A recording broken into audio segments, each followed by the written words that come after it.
been forwarded to the. All right, let's do this. They don't. We're gonna call them back in a sec. Why don't we just see what the comps are in the area, right? Oh. Hello, Spencer.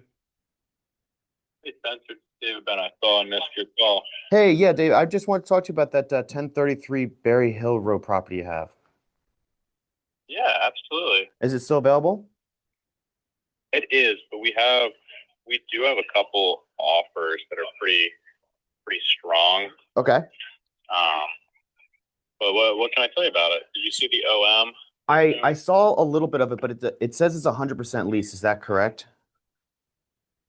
Currently, yeah. Okay. Do you know what the cap rate is on it? We have it priced vacant, but it is making, I guess, 91. Let me see. I have it on my notes. It's making 91.76 annually in rent. But the lease is structured where, so that would put it at. And that's, you said the NOI is 91,000? Yes, sir. All right, 91,007. Not a four cap, but it's the way the lease is structured, right? The tenant is there through 2029, but it's set up where the landlord has a kickout clause so they can remove them within 6 months. Okay. And they're well below market rent for that area. So and what's a powder coating business as well. It's very specialized, so they wouldn't want to leave necessarily. So you have a lot of leverage as the new owner to negotiate them to market rent or just simply have a new tenant put in. Got it. And they're in the whole 14,000? Say that again? They're in the whole building, the 14,000, or are they just in part of it? Yes, they're in the whole building. Okay. And what do you think what the market there is like if you were able to execute that kick out clause? Close to $15 a square foot, and that area specifically has been transitioned to a lot of mixed-use buildings and like newer retail style, and they're leasing for north of $30. And the sites next to it, they've done a little bit of remodeling.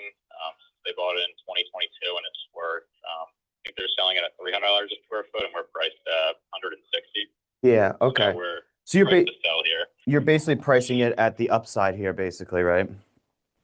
Exactly. Got it. And so I'm assuming, I know you can't tell me, but as far as offers go, are you guys above your asking right now, or is that what's going on? Okay. All right. Perfect. All right. Fine. Let me take a second, underwrite it with my guy real quick, and I'll give you a call back, and we'll go from there. Yeah. Absolutely. Awesome. Thank you. All right. Have a great day. You too. Bye. All right, guys, there we go. Foot in the door. Foot in the door. All right, so what we have. Who's your underwriting guy? Who's my underwriting? He's sitting over there. The tenant's there till 2029. I want to recap what happened there because there was a lot that happened there that if it doesn't make sense, what we're gonna do is I'm going to let's shrink this up a little bit. Oh, all right. So what I want to recap what happened is there. You have 14,000 square foot building. It's 100% occupied by a tenant. Now, what he was saying is that the tenant is currently paying under market, right? So I asked him, hey, what's the market rent? He told me it's $15. There's heavy retail in that area, right? I can look on the map behind it. There's more retail coming in, right? Well, that's fine. You know, they still need warehouse storage and all that stuff. Even if I was able to take this space and divide it up, do a little retail fronts, warehouse in the back. Okay, what happened is that now he's saying, hey, we're pricing it vacant. Well, he's not pricing it vacant because if you priced it vacant, it would have no cap rate on it because it has no income coming in, right? So you'd actually have to pay less for the building. So what he's saying is people are selling the building for $300 a square foot when they're at $160 a square foot. They're selling it. He also said that the retail is leasing in the $30 per square foot when he thinks the industrial could be at $15, right? So let's see, Nick, can you give me that square foot? They're at 14,000 square foot. They're paying 91. Just do $91,000 a year NOI. I want to know what they're paying per square foot right now. So, but they have a kickout clause. So what I could do is either go back and see if they'll do owner financing on this, try to figure out the situation of why they're selling the building, right? But I can also do a longer due diligence time to be able to find a new tenant that could possibly take it over for a higher rent, to where the bank will go like, hey, this seems nice, right? This is an amazing deal for funding, guys. This is what we were talking about in our last week or the last 2 weeks inside of our course, right? I was telling everyone inside the course that this is a great upside deal.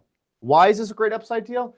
Because you're buying it for below, the rent is below market, right? So they're at $6.55. Let's see, where's that? $6.55. They're paying $6.55 a square foot. The market's 15. Even if this guy was off, right? And it was at $12, I'm doubling my rent. My rent doubles. That's your upside in the deal, right? So when I get an investor, right, I can go back. He's obviously got offers that they're not over asking. That's what he told me on the phone, okay? So deals aren't over that 160 mark. So if I put a deal in at, let's say, 1.8 million, we start going back and forth till we come up with it, right? And did you also notice the guy had no clue who I am? The time I called him to return my call, he didn't look me up, right? I didn't leave a voicemail, right? My phone doesn't say who my name is on. He has no clue who I am, didn't ask for qualifications, didn't ask about my investment portfolio while I'm looking, what I'm looking for, right? Simply answered my questions immediately. Didn't make me sign anything either, right? So that shows you that you don't need to be a qualified investor. You don't need to walk around and feel like you need to hold a letter or have a massive portfolio to do this. This is a 14,000 square foot building, okay? So what's happening here is, back to recapping again, okay? 14,000 square foot building. It's on sale right now. Charlotte, North Carolina, great market, right near the airport. $160 a square foot. It's leased 100% up until 2029. Okay. They have a kick-out clause, which means at any point the landlord is allowed to kick him out for any reason. So whoever did that lease was very smart. It's currently, what's that? Is it penciling out to a 4 cap? $655 a square foot, 14,000 square feet. Yeah, I mean, you're at. It's just about a 4 cap, right? So I look at that like my NOI. Yeah. So my NOI, it's a 4 cap. My NOI is 91K, right? So let's say let's keep like that. I round down a little bit in this. When I own it, I round up. So if it's 91K, right? If I can go and let's say I can get $14 a square foot, right? $14 times 14,000 equals my upside, right? So now I go here. My upside, right, is now 196.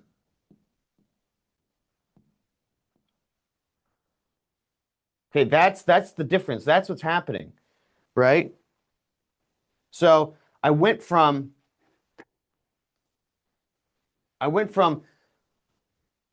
looking online at a building on LoopNet, which during our course, I'm going to emphasize this again. Any of you who are on here and you're not part of our weekly real estate course, okay, that's 12 months long, okay? Either DM me on Instagram for watching me, or put a message in the chat, a thumbs up or a 1 if you want information on how to join that course, okay? Because we just went over this week, and next week we do it again and again and again. We get attorneys involved, we get all these people involved to show you how to buy your first deal. So if you're not involved in that, you need to find a way to get involved in that. You can see right now with the benefit of being involved in that, right? The calls and everything like that.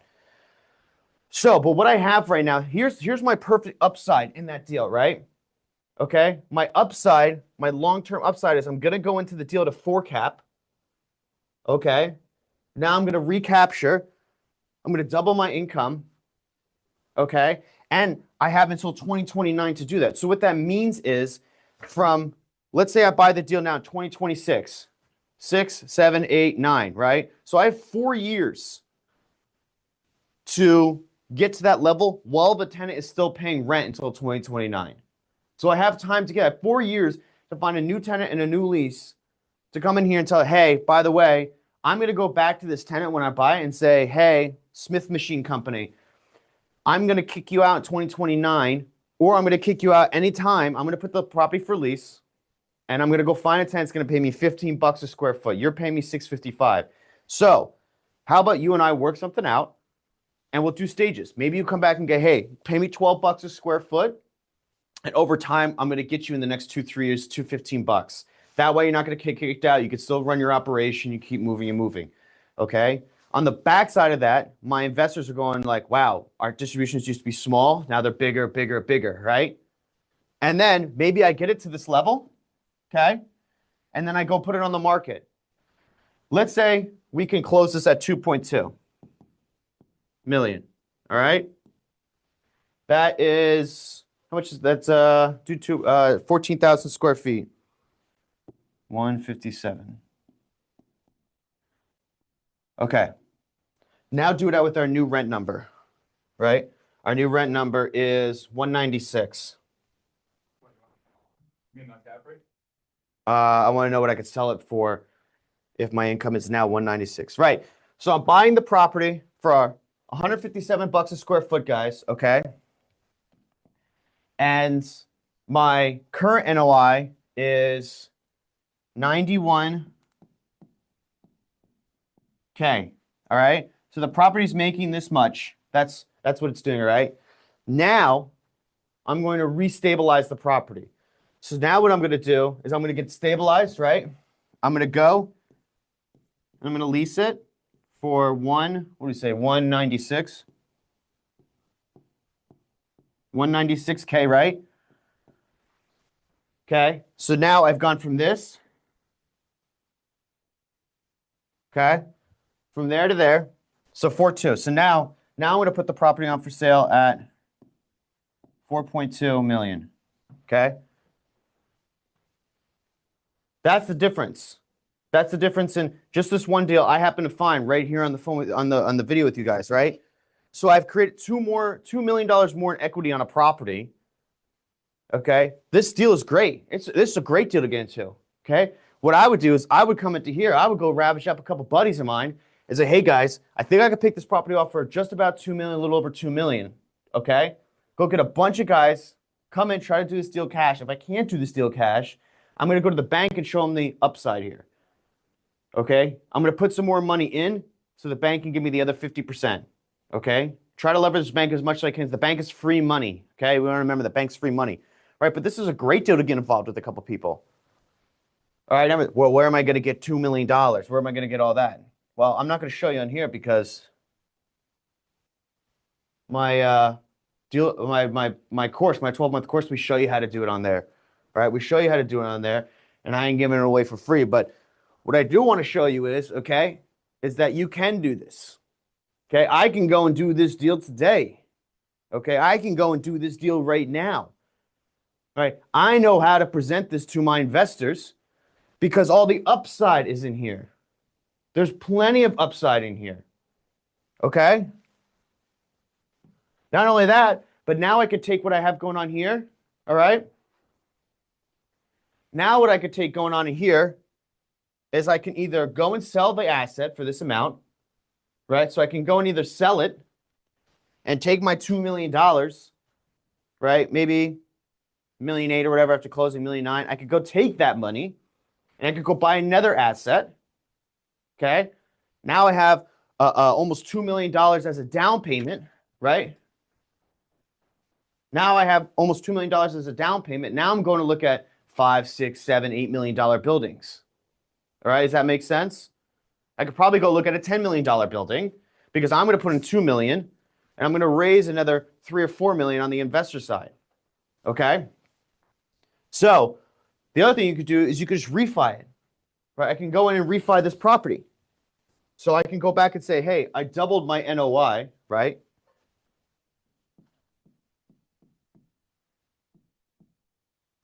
It's my NOI. I doubled my NOI, all right? By doubling my NOI, the bank goes, wow, this is stable. This is nice, right? I'm going to want to make sure, one, when I get to this new number right here, something we're learning about right now in our course is turn, right? I need term. I need to have term inside of that new NOI that makes the bank feel comfortable with it, right? Also, I need to make sure that the buyer feels comfortable with that. I can't get to this new one and have 2 or 3 years left on the lease, right? Or 2 years left, and now they're concerned, hey, there's not enough term left on this. What if this guy doesn't renew? I'm starting over, yada, yada, yada. Even though you start at 13 or 15 bucks a square foot, maybe you're at 17 bucks now, right? The rents are starting to go up. You have increases throughout the time, right? So as that's starting to go up, you might have to reset back at that 15 bucks. All right. So it's really important, really, really important that as soon as I get this deal done, if I'm going to refinance, if I'm going to end up doing a 5-year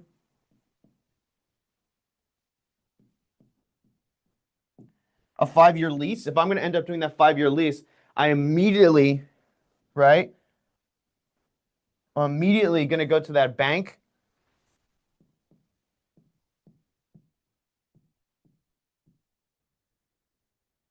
And I'm going to refi. Okay? Maybe even throw some options since the banks feel comfortable.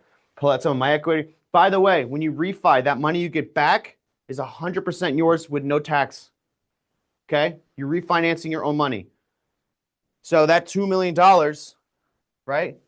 I'm going to get that $2 million back, right? I'm going to give that back to my investors. I'm going to get a portion. Okay? So understand what's going on here, because this is great to find a deal like this. You know what's funny? That the Tennessee guy, right? He's calling me back again, but we're not going to talk to him right now. Oh wait, no, this is the Tennessee person. Hello, Spencer.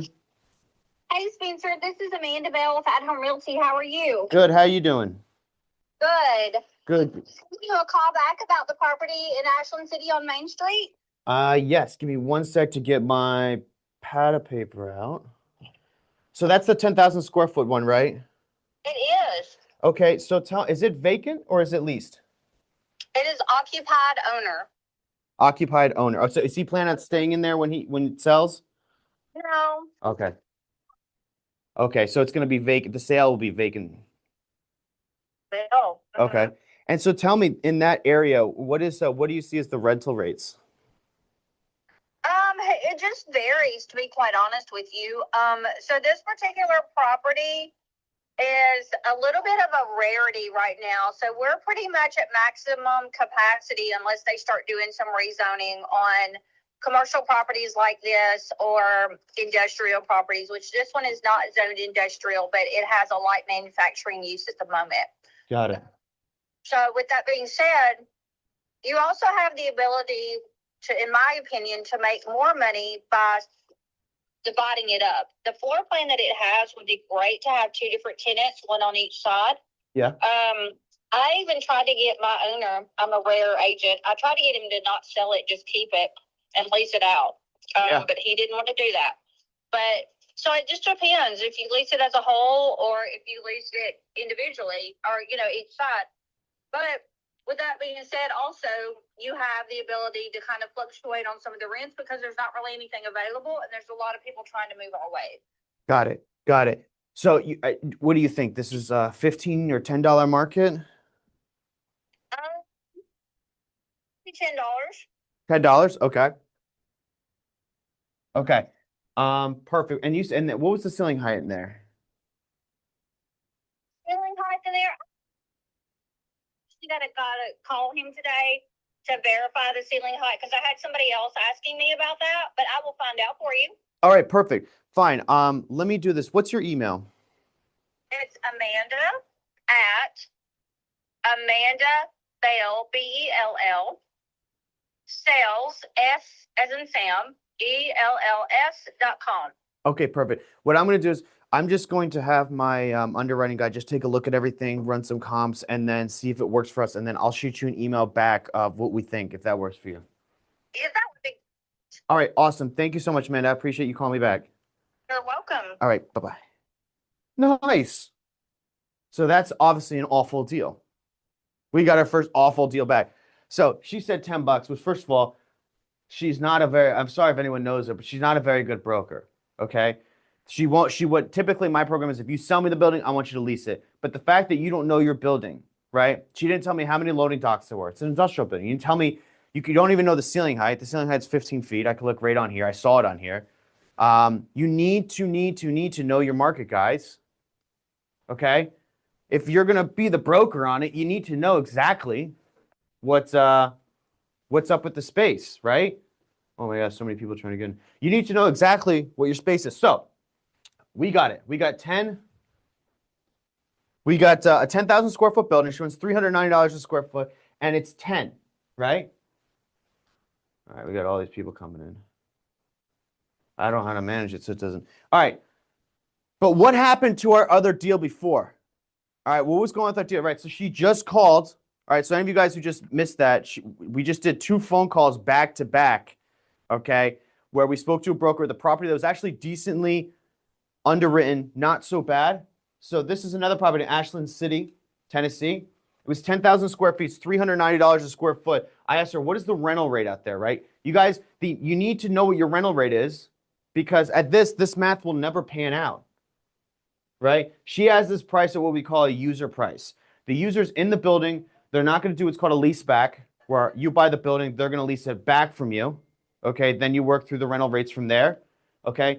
The issue, what she's having, is that pricing at this and then telling me unless they change the zoning or ordinance, the way that you're going to change it is all the farmland out there. That's what's going to happen. All the farmland out there, you're going to get the big developers that are going to come in. They're going to work with the town. These guys pay a crap ton of taxes, which is going to bring more money to the city, and then this stuff will get zoned, and then you have complete competition. So by sitting there and saying, hey, if the town doesn't do anything, then this is a great upside property. Okay? So when you look at that property we looked at in Charlotte, right? Charlotte, North Carolina. We did that deal earlier with the broker. We sat on the phone with him. It was 14,000 square feet, $160 a square foot, 100% leased. Okay? The tenant was in there until 2029 with a kickout clause, which basically means that the tenant at any point, the landlord at any point can come in there and at any point the landlord can come in there and take him out, which gives me 4 years to go and find a new tenant to go pay a better rate. The tenant currently in there, right, as you can see, the tenant currently in there is paying $6.50 a square foot, right? The market's $15. The broker tells me $15. It's probably going to be about $12, right? Just based off of stuff I've done, okay? Which means I could double my square foot number and take up to 4 years to find a new tenant. Or, like I said before, I can go back, right, and tell the tenant, hey, look, this is what's going to happen. You're below market. I'm going to go to the market with the property. I need you to get up to $12. If you can get up to $12, okay? If you can get up to $12, we'll step it up as we go over time, okay? And get up to that $14, $15 mark, okay? Oh, no, I'm not going to do it. No problem. Not a problem.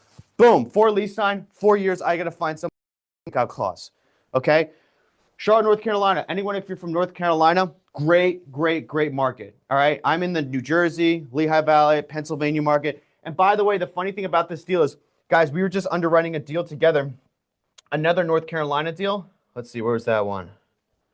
That was the 10,000 square. We were just underwriting this deal in North Carolina. Same broker. As I'm talking to him, obviously he knows I'm interested in industrial, right?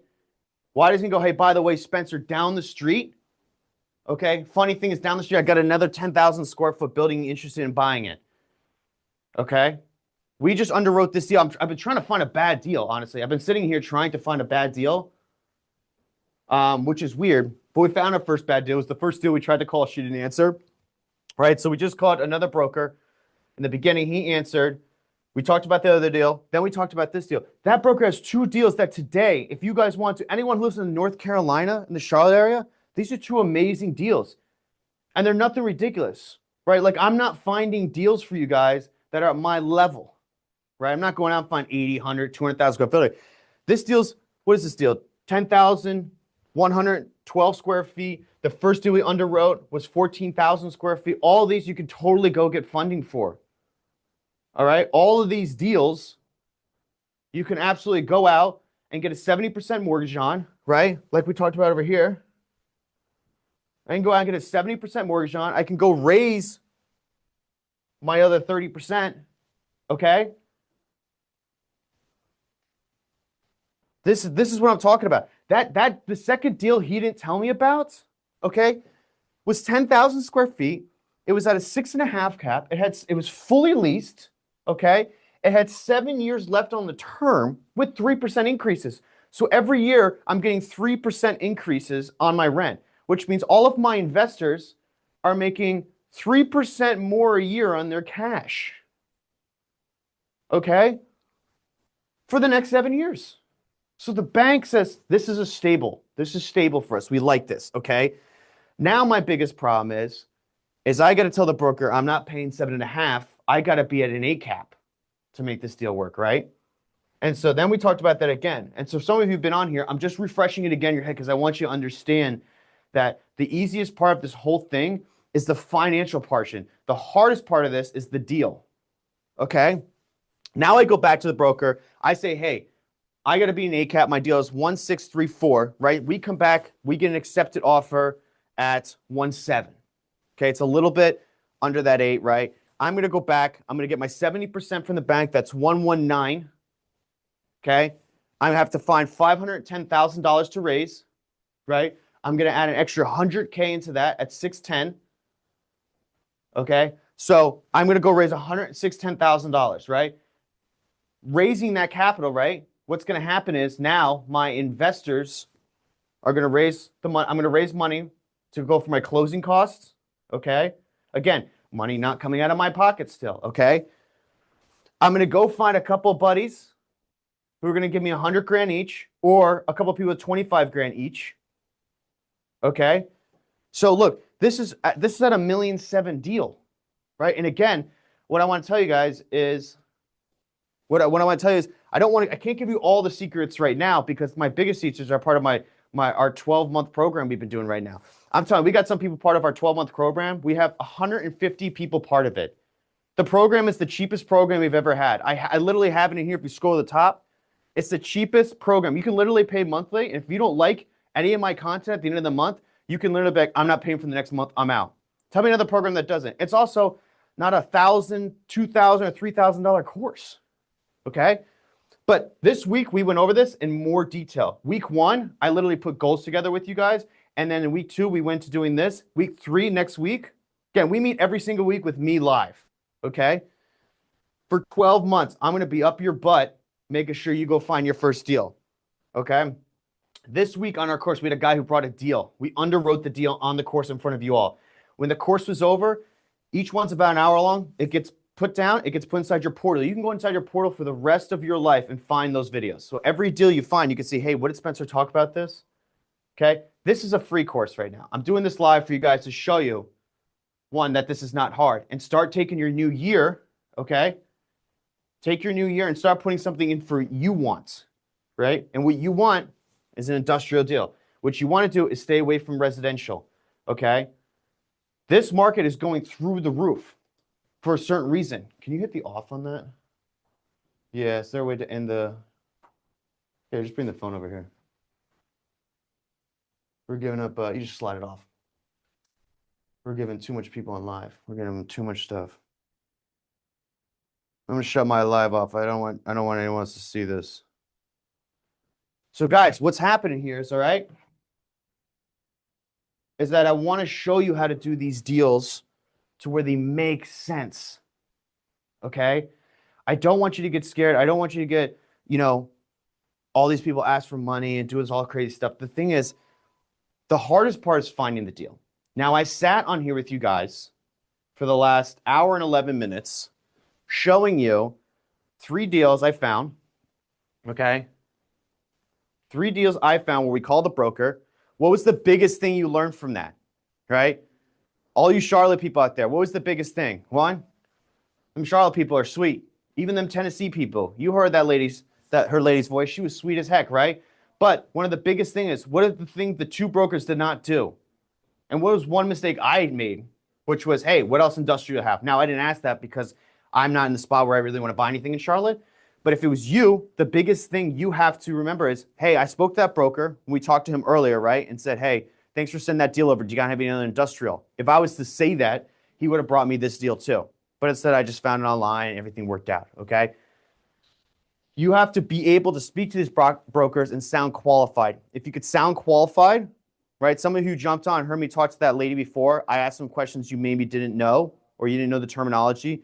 The terminology is what scares you, okay? Okay.